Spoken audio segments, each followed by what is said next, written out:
No, Valley falls to 1-1. Very, very good football game. These two teams started rough. I'm not going to lie to you. That first quarter was, I don't think anybody wants to watch that. No. But once they settled down and got into a rhythm, both teams seemed to pick it up. And, I think that Dowling, you look at the big plays of the game, and Dowling just made the big plays, and they didn't give up the big plays. And, they did what they needed to do to get out with a victory, and hats off to those kids for playing a great game. And Valley's got a good football team. They're not going to go away, and they're going to be competitive for the rest of the year. You're going to get a chance to watch them every home game, and they're going to be see the Maroons and see how these two stack up. You're right. Yeah, they're going to be in the mix of it, and come October, the late rounds of the playoffs, they're going to be the teams that people are talking about on the west side of the state. So, I'd love to see these two teams meet again, in a quarterfinal game or something like that. But what a fun game to watch and be a part of. Final score tonight: Dowling 37, Valley 26. The Tigers put an effort on tonight, and the Maroons make their way to the sideline to say thank you to their fans. Normally they do a huddle right after, but they're getting the hats, the Armed Services hats, and I think they're I can't tell if they're coming back. A couple of them wanted to act like they were going to keep on going. We'll get a look at some of the stats here and see how this one shook out on 3rd and 8, or on 2nd and 8. It was an uphill climb for Valley at that final part of that game. Absolutely. And they have to score twice, get an onside kick, or some miracle. They still had one timeout. Dowling had one timeout. But that was for a team that had quarterback questions coming in. Valley played it a lot closer than I thought it was going to be. Dowling, I think, kind of struggled a little bit to have. It seemed to be just wasn't the same rhythm that they had last week at Southeast Polk. However, when the engine runs and purrs, that's a mighty tough team. I think that tells you a lot about what this team's capable of. The fact that we didn't really feel like Dowling was clicking on all cylinders. I don't really think that.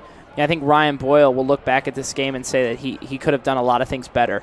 He had a great game, especially running the football and controlling that offense. But I think when he looks back on this game, he's going to see some missed throws, and like you said, and you're pointing to it right now. Go ahead. All right, so some of the statistics. Ramel Slaughter helping us out. That's RHS76 on Twitter, by the way. Valley and Dowling, 1 yard separates them on total yardage. Valley's 366, Dowling Catholic 365.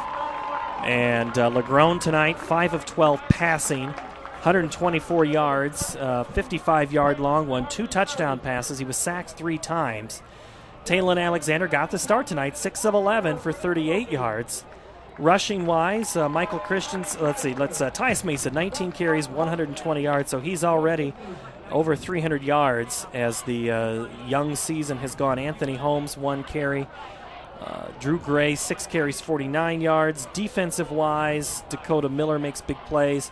But let's talk about Dowling now and some of the efforts that they made. As Ryan Boyle, 8 of 19 passing for 134 yards. The long one was a 27-yard pass. Rico Gafford, 3 carries for 24 yards and a touchdown. Boyle, 6 carries, 31 yards. The long one was the 11-yard. Chase Dowell, 17 carries tonight, 133 yards. His long play was a 42-yard run. Nick Sherinian, 1 carry.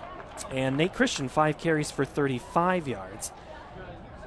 36 rushes for 231.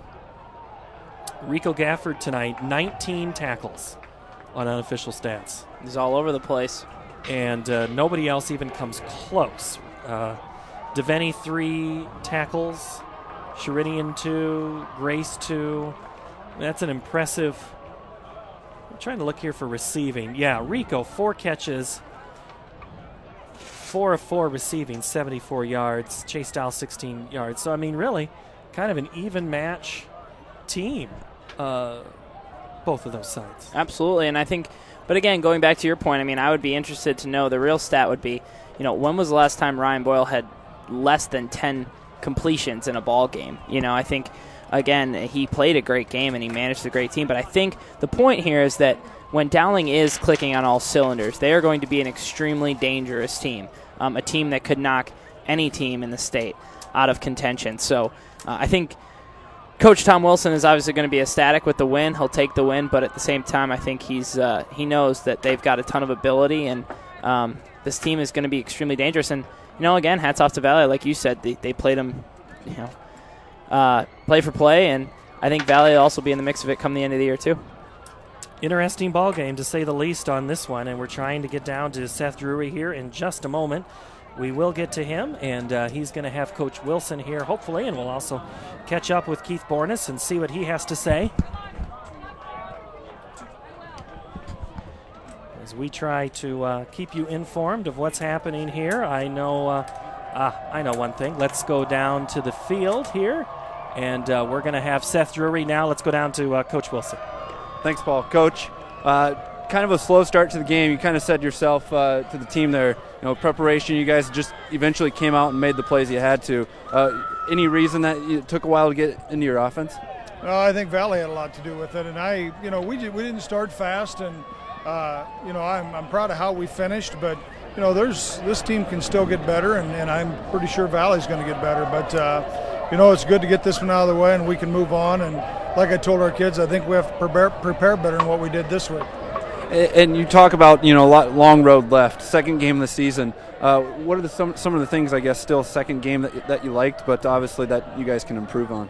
Well, I thought we got our run game going, but it took a while, and we kept letting them back in the game. I thought they made some plays. Tyus Mason is Tyus Mason. He's outstanding. I think their offensive line was very good defensively. I think they had a couple of injuries that hurt them as well. So, there's a long ways to go yet, and these teams are going to continue to get better, and we just can't be satisfied. You talk about kind of the running game, but that's kind of what won it for you in the long run. Boyle had a little bit of trouble throwing the ball tonight, but you had 2 touchdown runs, I believe, and finished strong. Talk about his play, and named player of the game as well. He's a tough kid, and he can throw it and he can run, and he'd be the first to tell you that he missed some plays tonight in the pass game. But at the end, he's the guy that we put the ball in his hands to score the touchdown to kind of seal the win. And he did just that. So congrats on the win, Coach, and good luck next week. All right, thank you. All right, that's Seth Drury down on our sideline, and we're going to catch up. Seth's going to make his way to Keith Bornes, and we'll get the Valley take of how this ball game went. And a very good finish for the Maroons tonight. And I don't know, what do you make of what Coach just had to say? I think he's absolutely correct. Yeah. I think that it did take a little bit to get in a rhythm. Once they got in a rhythm, they were able to make some things happen. And like he said, Ryan Boyle's an honest kid, and he knows that he made some mistakes. But, he even said, Coach Tom reiterates the same thing I said. He is the playmaker. The offense runs through him. And so get the ball in his hands, and he'll make plays. All right, we'll go down here in just a moment. Seth, give him the headset, and then I'll be able to talk to Keith just a little bit. And, the Maroons tonight, we talked about it, that first quarter was rough. Now, Southeast Polk tonight, at last check, was not fully into their game either. I don't know what to make of Southeast Polk yet. Some changes on the coaching staff there, so we don't know. But the defense last week for the Maroons played so well. Mm-hmm. Gave up only 5 or 9 yards. It was hot. It's been hot for practice, going on 2.5, almost 3 weeks now, so that's not really an excuse. Conditioning's not really a thing.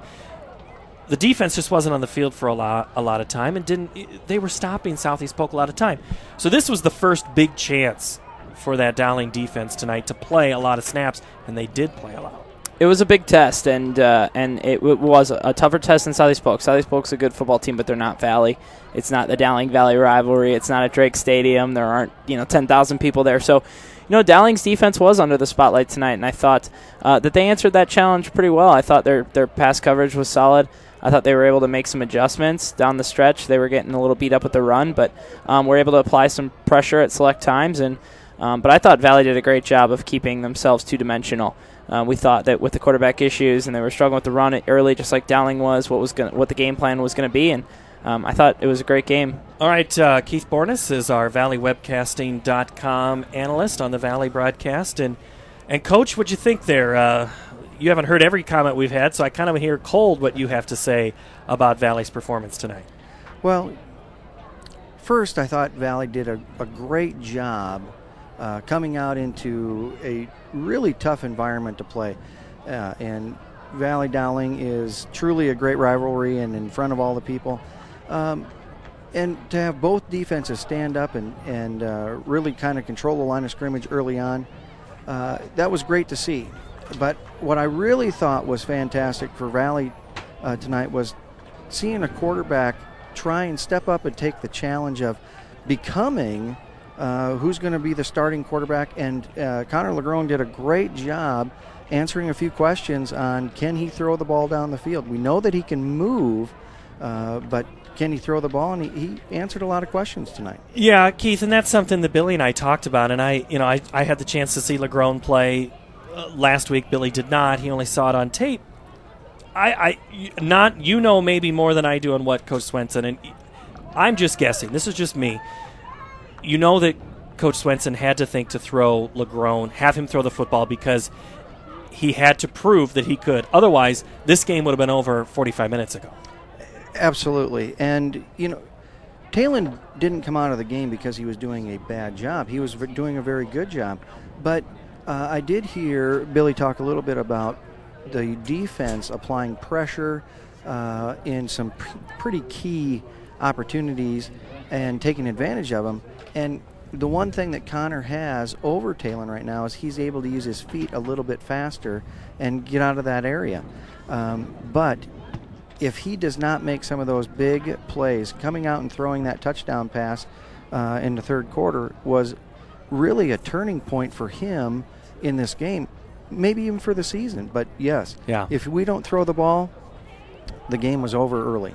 Coach, I want to get your opinion, being down there and as obviously, again, as a head coach, what is Valley, we were kind of interested in the play calling and the game plan with down 11 with just over a minute to play, and it just seemed like they weren't really necessarily prepared to run, to take their timeouts, or towards the end it seemed like they were content with just throwing the short pass inbounds and letting a little bit of time run off.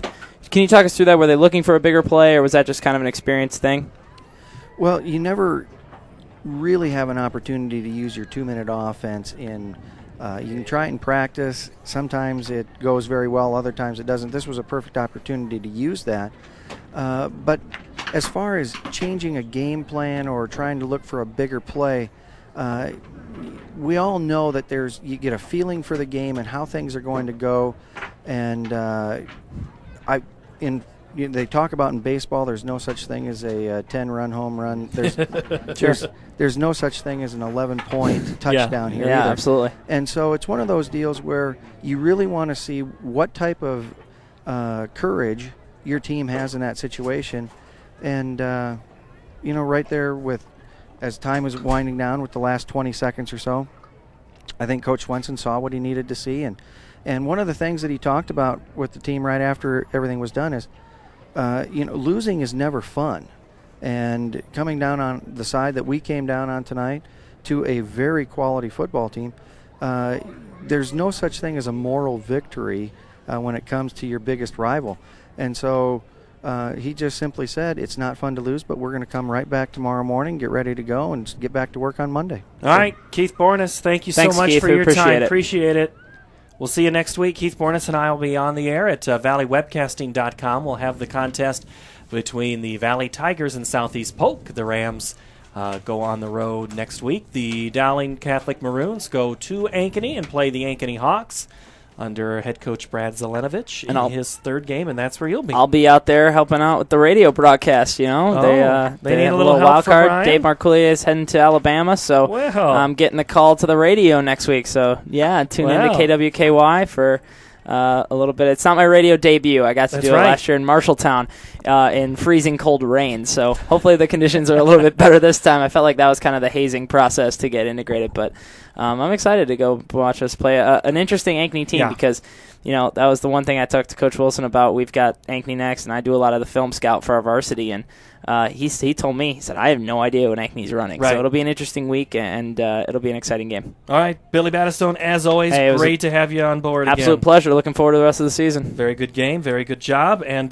go easy on Amadeo next week. Absolutely, we'll do. All right, Dowling Catholic wins tonight. Let's do a quick recap of the scoring. It started with a Finn Doherty field goal for the Valley Tigers, then a 31-yard touchdown run for Nate Christian. Made it 7-3 Dowling, and they never looked back after that in the second quarter because there was no scoring in the first quarter. 26-yard field goal by Nick McClellan made it 10-3 Dowling, and then Connor LeGrone gets his first touchdown pass to Hartman, the tight end. It's 10-9 on a 56-yard touchdown pass there. 17-yard touchdown pass Boyle to Rico Gafford, 17-9 Dowling at that point with 33 seconds to play before halftime. Then a 36-yard touchdown run by Ryan Boyle.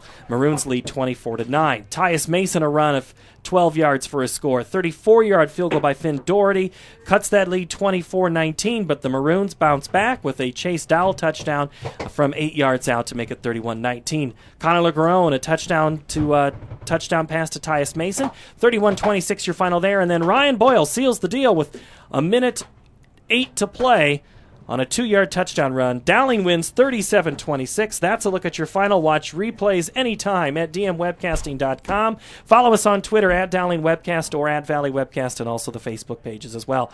For Billy Battistone, for Ramel Slaughter, for Seth Drury, Eric Fishback, and the rest of the Valley and DM Webcasting and Dowling Webcasting crew, thank you so very much. My name is Paul Yeager. Thanks for joining us tonight again. Dowling improves to 2-0 with a 37-26 win over the Valley Tigers. Good night from Drake Stadium.